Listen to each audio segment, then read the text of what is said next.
जी अस्सलाम वालेकुम व्यूअर्स, मैं हूं समीना पाशा। उम्मीद है आप लोग खैरियत से होंगे। व्यूअर्स, कुछ अहम खबरें और अपडेट्स लेकर इस व्लॉग में आपके सामने हाजिर हैं जनाब। आज का दिन बड़ा इंपॉर्टेंट है और बड़ा तकलीफ देह है, अफसोसनाक है, क्योंकि ये जो तारीख़ है 16 दिसंबर की, ये पाकिस्तान की तारीख़ में बहुत ही दुख भरी तारीख़ है, क्योंकि दो बड़े सानहात इस तारीख़ को हुए, जिसकी वजह से आज तक उसका जो गम है, वो दुख है, वो हमारे अंदर से निकल नहीं सका। लेकिन अफसोस की बात यह है कि ये दो जो सानहात हैं, इनसे हमने कितनी चीज़ें आगे इम्प्रूव की हैं या नहीं, इसका थोड़ा मैं जायज़ा लूँगी कि दोनों जो सानहा हैं, इस वक्त हम बात कर रहे सकूते ढाका की भी और APS का जो वाक़या हुआ था उस हवाले से भी, तो क्या हम उससे आगे निकल गए हैं या अभी हम उधर ही फंसे हुए हैं, ये जानना बड़ा ज़रूरी है। क्योंकि हर कौम की ज़िंदगी में अच्छे बुरे लम्हात, अच्छे बुरे वाक़यात, अच्छी बुरी तारीख़ होती है, लेकिन असल कौम जो आगे तरक्की करती है, जो आगे बढ़ती है, वो वही कौम होती है जो उन तमाम बुरे दिनों से, बुरे वाक़यात से, सानहे से सबक सीख लेती है, उससे अपने आप को निकालने का फ़ैसला कर लेती है। तो क्या हमने वो फ़ैसला किया और क्या हम उससे आगे बढ़ सके या नहीं, इसका एक जायज़ा भी लेंगे। और इसके साथ कुछ अहम मामलात जिसके ऊपर बात होगी, जैसे कि अचानक से छुट्टियां दे दी गई हैं, क्या वजह इसकी बनी है, 3 शहरों में छुट्टियां क्यों दी गई। फिर जो PTI की तरफ से आज यौम शोहदा मनाया गया, वो वर्ल्ड वाइड मनाया गया, तो बाकी भी कुछ जगहों की सूरत हाल आपके साथ शेयर करेंगे। मरीम नवाज साहिबा अपना चाइना का दौरा करके आई हैं, अगर आखिर में वक्त मिला तो थोड़ा उस पर भी बात करेंगे। तो काफ़ी कुछ इस व्लॉग में। आपसे रिक्वेस्ट है कि चैनल को सब्सक्राइब कर लें अगर अभी तक सब्सक्राइब नहीं किया। तो मैं बात का आगाज़ यहीं से करती हूँ, क्योंकि आज की डेट बड़ी इंपॉर्टेंट है दो लिहाज से। एक तो 16 दिसंबर ज़ाहिर है सकूत ढाका की वजह से 1971, जब हमसे हमारा एक बाजू टूट कर अलग हो गया और बांग्लादेश बन गया। हमें बचपन से नहीं पता था कि क्या ऐसे हालात वाक़यात बन गए थे कि हमारा एक बाजू कट कर अलग हो गया, क्यों कोई हमसे यूं दूर हो गया, उसकी वजूहात क्या थी। लेकिन आहिस्ता आहिस्ता तारीख़ पलटती है और वजूहात सामने आती हैं, और अब काफ़ी कुछ खुल चुका है। अब आप सिर्फ किसी एक शख्स को या दुश्मनों को सिर्फ मुर्दे इल्ज़ाम नहीं ठहरा सकते, क्योंकि दुश्मन का तो काम ही ये होता है कि वो ताक में होता है कि उसने कहाँ आपकी कमज़ोरी का फ़ायदा उठाना है। लेकिन इसके साथ साथ ये भी हम पर आया हुआ है कि अपनों में से कौन कौन लोग थे जो ये सब सानहे को बर्पा करने में कहीं ना कहीं अपना किरदार अदा करते रहे, और उनका किरदार ज़्यादा बड़ा था। मुझे कह लेने दीजिए माजरत के साथ, लेकिन हमारे अपने लोगों का किरदार ज़्यादा बड़ा था कि ये इतना बड़ा वाक़या हमारे साथ, हमारे मुल्क के साथ हुआ। अब ये वाक़या क्यों हुआ, क्या हुआ, इसके ऊपर हमूदुर रहमान कमीशन रिपोर्ट मौजूद है और पिछले दिनों वो काफ़ी तफसील से डिस्कस भी हुई है, तो यकीनी तौर पर मुझे उसकी बहुत डिटेल में जाने की ज़रूरत नहीं है। ज़ाहिर है मेरा व्लॉग उस मामले के ऊपर तो सिर्फ नहीं है। तो उसमें आप सब जानते हैं कि जिस तरह से एक सूबे को हमेशा एहसास कमतरी का शिकार किया गया, और फिर उसके बाद जिस तरीके से वहाँ पर जब आप इस्तेहसाल करते हैं और फिर जिस तरीके से वहाँ पर आपने अक्सरियत को अक़लियत में बदलने की कोशिश की, वहाँ के लोगों को इस तरह से समझा कि कमतर हैं और उनकी राय की, उनके वोट की कोई हैसियत नहीं है, तो वो जो एक लावा देर से पनप रहा था वो फिर फटा, और वो फिर हमने देखा कि क्या सूरत हाल बनी। और उसके बावजूद भी सूरत हाल को समेटने की कोशिश नहीं की गई, संभालने की कोशिश नहीं की गई, बल्कि वहाँ पे फ़ौज कशी की गई। और फिर उसके नतीजे में हमने देखा कि हम ना सिर्फ ये कि 1971 की जंग हारे, हमने इतना नुकसान किया अपनी फ़ौज का भी, बल्कि हमारा एक सूबा कट कर हमसे अलग हो गया, एक अलग मुल्क बन गया, और इसके साथ साथ बेतहाशा मुल्क को नुकसान हुआ हर लिहाज से। तो जो फेडरेशन की एक मजबूती थी वो हिल गई, और फिर उसके बाद जो शोरशों का सिलसिला है वो आज तक भी ख़त्म नहीं हुआ। लेकिन क्या हमने 1971 से सीखा? क्या हमने सकूत ढाका एक अपना हिस्सा कटवा कर हमने ये सोचा कि हमने अपने बाकी वजूद को किस तरह से जोड़े रखना है? जो गलती हमने उधर की वो हमने यहाँ नहीं करनी, हमने ऐसा कुछ नहीं सोचा। हम आज भी उसी तरीके से रूल करना चाहते हैं। हम आज भी दीगर सूबों के हुकूक उनको देने के लिए तैयार नज़र नहीं आते। हम आज भी बहुत से लोगों को जो मुहिब्बे वतन पाकिस्तानी हैं, ये साबित करने पर तुले हुए हैं कि वो मुहिब्बे वतन नहीं हैं, वो गद्दार हैं, वो दुश्मन हैं। हम आज भी ये समझते हैं कि कोई फ़र्द, कोई इदारा, कोई एक हुकूमत, कोई एक जमात ये तय करेगी कि जनाब कौन मुहिब वतन है और कौन नहीं, और वो सर्टिफिकेट जारी करेगी आपकी हुब्बुल वतनी के। तो हम आज भी उधर ही खड़े हैं।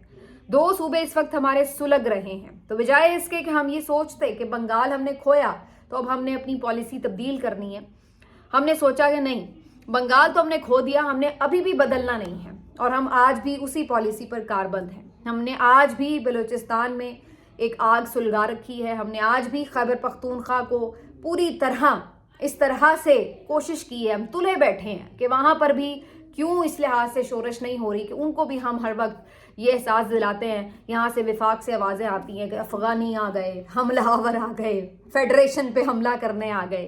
तो ये सब आवाज़ें हमें आज भी सुनाई दे रही हैं। क्यों आज इस्लामाबाद में पख्तूनों का रहना मुश्किल हुआ है? ये बातें आपको लगता है कि ये आपकी फेडरेशन को मजबूत कर रही हैं? ये वही गलतियाँ हैं जो हम उस वक्त दोहराते थे और आज भी हम दोहराए चले जा रहे हैं। इसका हल क्या है? ये है असल मसला। और आज हम अगर इतने सालों के बाद फिर वहीं पे खड़े हैं तो हमने क्या सीखा? इसका मतलब है हम आज भी 1971 में ही जी रहे हैं, कुछ नहीं बदला। आज भी हम अक्सरियत को अक़लियत में बदल कर मसल्स दिखा रहे हैं। आज भी हम कहते हैं कि ताकत के बलबूते के ऊपर हम जो चाहें कर सकते हैं। आज भी हम ये समझते हैं कि जो हम कह रहे हैं वही सही है, जो हम सर्टिफिकेट बांटेंगे वही सही है। तो हमने क्या सीखा? हमने कुछ भी नहीं सीखा।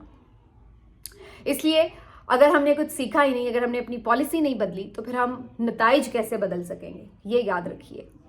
और दूसरा वाकया जो हुआ था वो सानिहाए APS था, यानी दहशतगर्दी का एक भयानक वाकया, जिसमें हमारे मासूम फूलों को जिस तरीके से कुचला गया, दहशतगर्दों ने जिस तरीके से उनको फायरिंग करके मारा गया, कितनी ही माओं की गोदें उजड़ गईं। क्या हाल हुआ होगा उन माओं का जब खून में लथपथ लाशें बच्चों के, जिन्हें उन्हें पढ़ने के लिए भेजा था, वो यूं खून आलूद लाशें बनकर उनकी गोदों में वापस आए होंगे। क्या गुजरी हो गई? माँ तो मर गई वहीं पर, उसकी क़यामत तो वहीं आ चुकी है। लेकिन क्या आज हम महफूज हैं?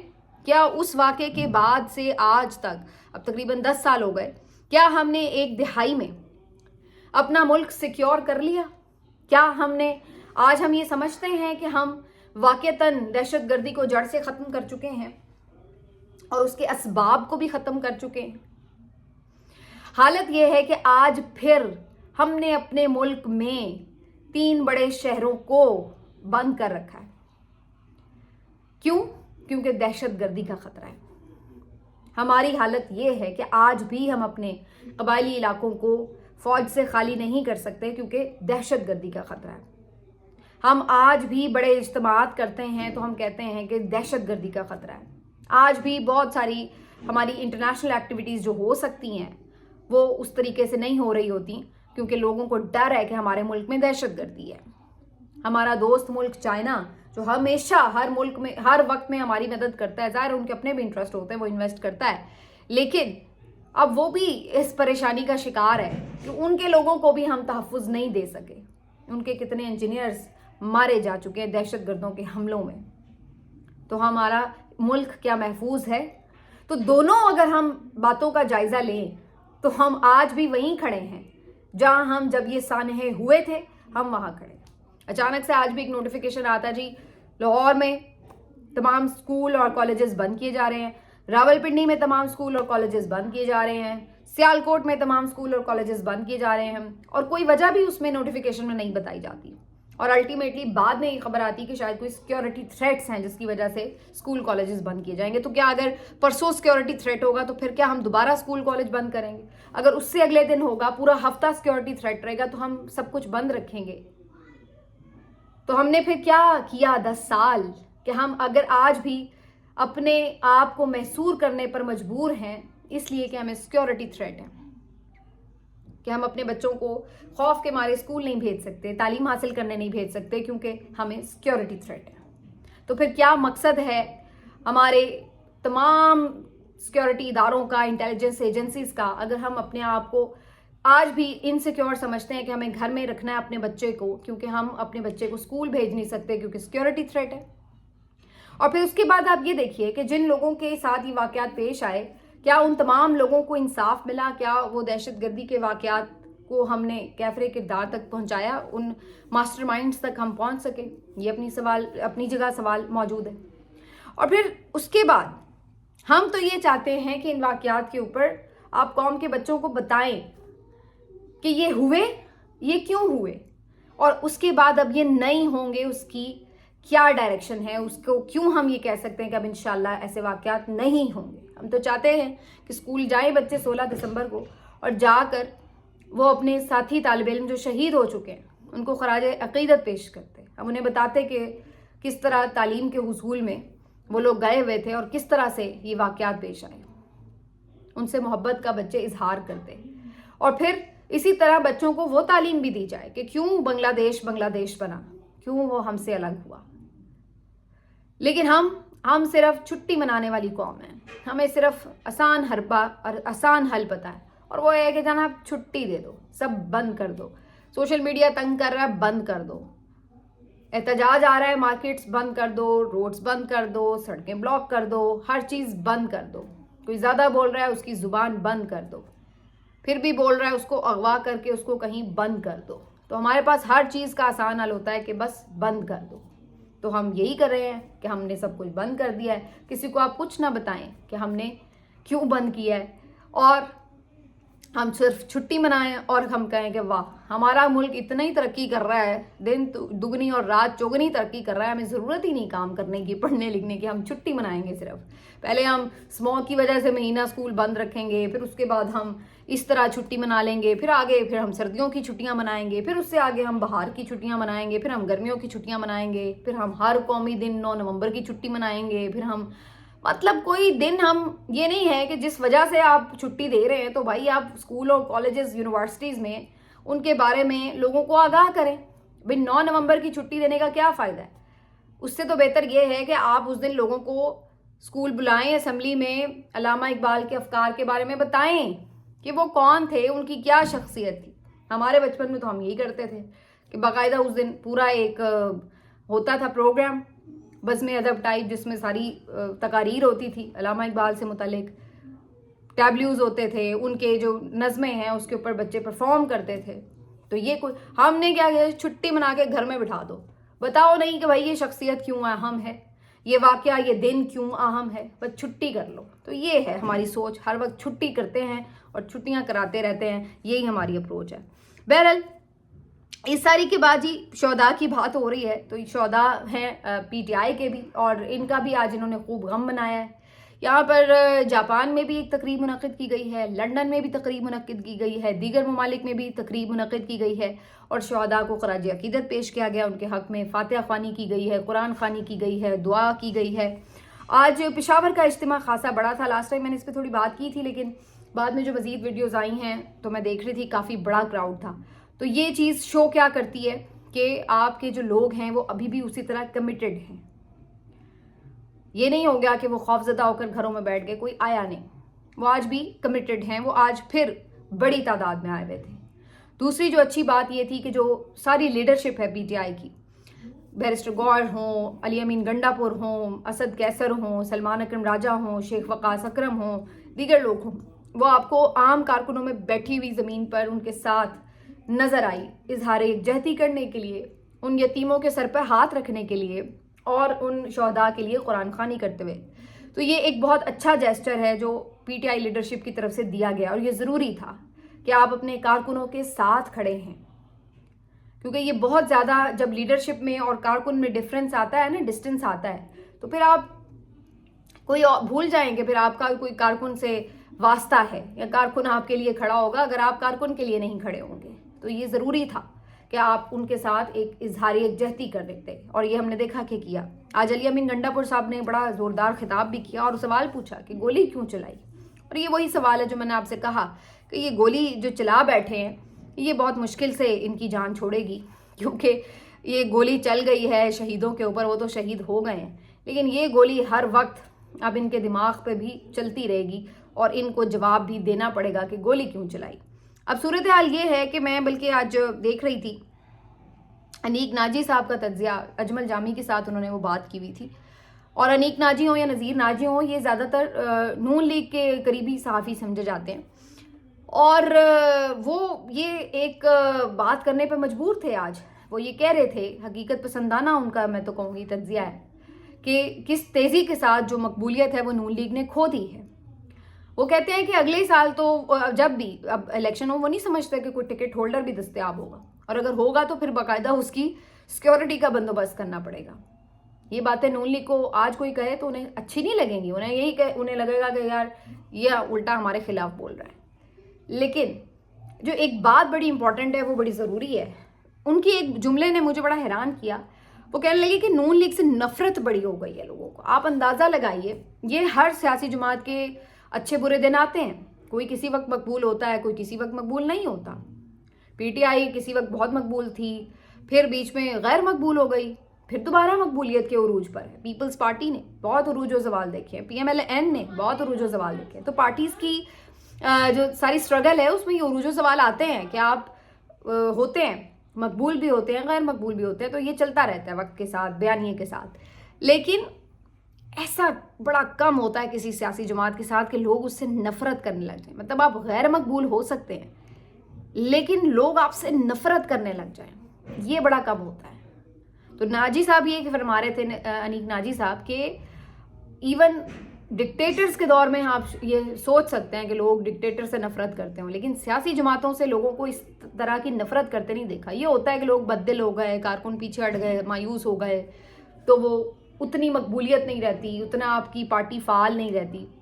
लेकिन ये बड़ा कम होता है कि किसी पार्टी से आपको नफरत हो जाए। ये बहुत बड़ी बात है जो अनीक नाजी साहब कह रहे थे। तो ये सोचने का मकाम है कि आप यहाँ तक आ चुके हैं कि आपको लोग अब नफरत करते हैं।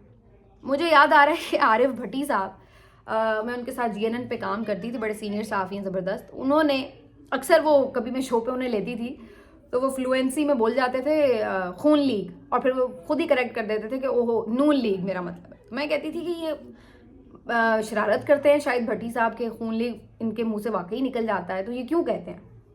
तो शायद वो उनका ये तो वही जवाब दे सकते हैं कि वो शरारत करते थे या वो वाकई फ्लुएंसी में खून लीग निकल जाता था। लेकिन कहीं ना कहीं इसके पीछे शायद कहीं पोशीदा ये बात है कि उन्हें लगता था कि 14 जो बंदे शहीद किए हैं मॉडल टाउन में वो, और अब ये 12-14 आपने यहाँ शहीद कर दिए हैं, तो फिर आपको लोग क्या कहेंगे? खून बहाने वाली पार्टी हैं आप। जब आप इक़्तिदार में होते हैं तो आप आम निहत्ते लोगों का खून बहाते हैं। तो फिर वो मेरे दिमाग में अक्सर उनका वो जो फिक्र है ना वो आ जाता है। तो ये नफ़रत जो है ये आपने बड़ी मेहनत से कमाई है, और अभी भी आपकी हालत ये है कि आप जो ये दिखा रहे हैं ना फैशनी सी मॉडल परेड और वो दौरे की पिक्चर्स, जैसे आप ट्रिप कर रही हैं सहेलियां विजिट करके कोई, तो इससे अगर आप कोई लोगों को मुतासिर कर रहे हैं तो माजरत के साथ इसका उल्टा आपको नुकसान हो रहा है। लोगों को सब पता चल रहा है कि आप क्या कर रहे हैं और क्यों कर रहे हैं। तो ये खाली खूली के जो आपके ये है ना ट्रिप्स और ये जो फोटो शूट्स और ये वो, इनसे लोग अब मुतासिर नहीं होने वाले। कहानी बहुत आगे चलेगी जनाब, आप बहुत पीछे रह गए। 6-7 दिन आप बर्बाद करके वहाँ पे आ गए। एक आपसे किसी ने ऑफिशियल बंदा जो हुकूमत में हो उसने आपसे मुलाकात नहीं की है, मतलब उनकी पार्टी के अहदेदारों ने की है, लेकिन कोई आप कहें कि जी कुछ सदर ने मुलाकात की है। चले सदर तो उनका बहुत तगड़ा होता है, कोई वज़ीर आज़म ने आपको टाइम दे दिया हो, ये चले आपको कोई किसी और मिनिस्टर ने टाइम दे दिया हो, तो आप बस वो जैसे वो इब्रारुल हक का वो गाना है ना, तो मेला वेखन आइयाँ, तो वो वाला हिसाब लग रहा है कि भाई आप जा रहे हैं, आप जाके लोगों की तरक्की देख के, जैसे मैं भी जाऊँ और जाके मैं बस वो देख के आऊँ कि यार बाहर के मुल्क बड़े तरक्की याफ्ता हैं, और उसके बाद मैं इम्प्रेस होकर घर आ जाऊँ। तो उसके बाद आप शूट लगा लगा के तस्वीरों का कि जी रंग बिरंगी मछलियाँ देख रही हैं, बहुत ज़बरदस्त बात है, तालियाँ बजाएं जी अब हम कि रंग बिरंगी मछलियाँ देख ली मरीम नवाज साहिबा ने। तो ये आप लोगों की जो धोखाधड़ी है कि इस तरीके से आप लोगों की आंखों में धूल झोंक लेंगे, तो ये लोगों को आप दिखाएंगे कि पता नहीं आपने क्या मार के सर अंजाम दे दिए। वो दौर नहीं रहा, हर चीज़ खुल के सामने आ जाती है सोशल मीडिया पे, अदरवाइज हर जगह से चीज़ें पता चल जाती हैं। आप हकाइक को छुपा नहीं सकते, मस्ख नहीं कर सकते। लेकिन बहरहाल वो तो यही ढोल पीटेंगे कि जनाब बहुत कामयाब दौरा था, ये हो गया वो हो गया, और जनाब कुछ जो इन्होंने रखे हुए हैं लोग ख़ास तौर पे तालियां बजाने वाले फ़नकार, वो आपको बताएंगे कि वो पता नहीं कौन कौन सी टेक्नोलॉजियां लेके आ गई। बल्कि वो तो ये भी कह सकते हैं माजरत के साथ, वो तो ये भी कह सकते हैं कि वो चीनियों को कुछ नई टेक्नोलॉजियां बता के आ गई मरीम नवाज साहिबा कि भाई आपके तो मुल्क बहुत पेंडू रह गया, पीछे रह गया, یہ لیں ہم آپ کو نئی جدید ٹیکنالوجیاں، وہ تو یہ بھی کہہ سکتے ہیں تو جس نے تالی بجانی ہے، فنکاری دکھانی ہے اور اس کے عوض اس کو پیسے ملنے ہیں، تو وہ تو اس سے آپ جو مرضی کہلوا لیں، تو وہ تو کوئی ایشو نہیں ہے. تو بہرحال یہ چیزیں آپ صرف انجوائے کریں، ہنسیں، اور تھوڑا سا اپنا جو غصہ ہے یا جو آپ کا فرسٹریشن ہوتی ہے ملک کے حالات دے کر، اس کو بس آپ تھوڑا سا ریلیز کر لیا کریں. اس کا صرف یہی مقصد ہے کہ ہو سکے. ملتے ہیں آپ سے اگلے ویڈیو میں. خیال رکھیے. اللہ حافظ.